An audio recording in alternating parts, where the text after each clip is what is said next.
एकदा एक गाय जंगलात चरण्यासाठी बाहेर पडली. तेवढ्यात तिला तिच्याकडे एक वाघ धावत येताना दिसला. ती मागे वळली आणि पळू लागली, कारण कोणत्याही क्षणी वाघाचे पंजे तिच्यामध्ये घुसले असते. गायीने हताशपणे पळून जाण्यासाठी इकडे तिकडे पाहिले आणि शेवटी तिला एक उथळ तलाव दिसला.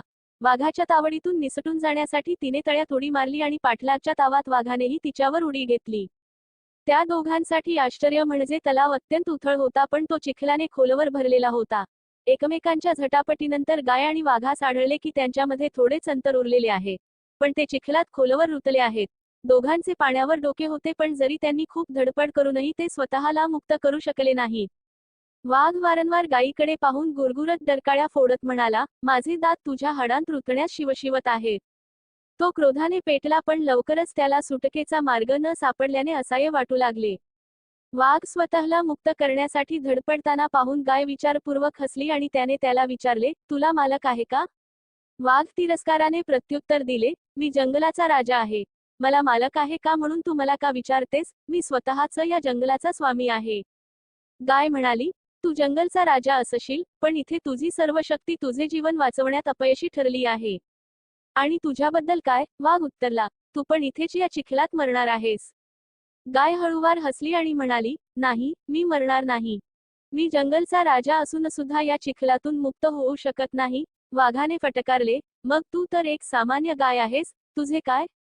गायीने नम्रपणे उत्तर दिले, मी या चिखलपासून स्वतःला मुक्त करू शकत नाही, पण माझा धनी तर ते करू शकतो.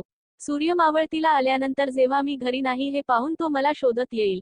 एकदा का मी त्याला सापडले की तो मला सोडवून मला आनंदाने त्याच्या घरी घेऊन जाईल. वाघ गप्प झाला आणि शांतपणे गायीला न्याहाळत राहिला. लवकरच सूर्यास्त झाला तसा गायीच्या मालकाचे आगमन झाले.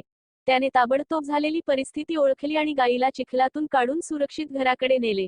घराकडे जात असताना गाय आणि मालक दोघेही एकमेकांबद्दल कृतज्ञ होते आणि वाघांची दया येऊन त्याला वाचविता आले असते तर त्यांना आनंदच झाला असता.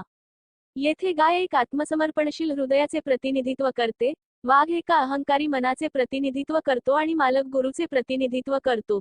चिखल जगाचे प्रतिनिधित्व करते आणि पाठलाग आपले अस्तित्व राखण्यासाठी लागणाऱ्या संघर्षाचे प्रतिनिधित्व करतो. स्टार बोध तात्पर्य स्वतंत्र असणे आणि कोणावरही अवलंबून न राहणे हे उत्तमच आहे, परंतु हे खूपच टोकापर्यंत ताणू नका. आपल्याला नेहमी आपल्या जोडीदाराची, प्रशिक्षकाची, गुरुची आवश्यकता असते जो नेहमी आपल्यावर लक्ष ठेवत असेल. याचा अर्थ असा नाही की आपण कमजोर आहात, फक्त त्यांच्या सहकार्याने आपण आणखी मजबूत होऊ शकता इतकेच.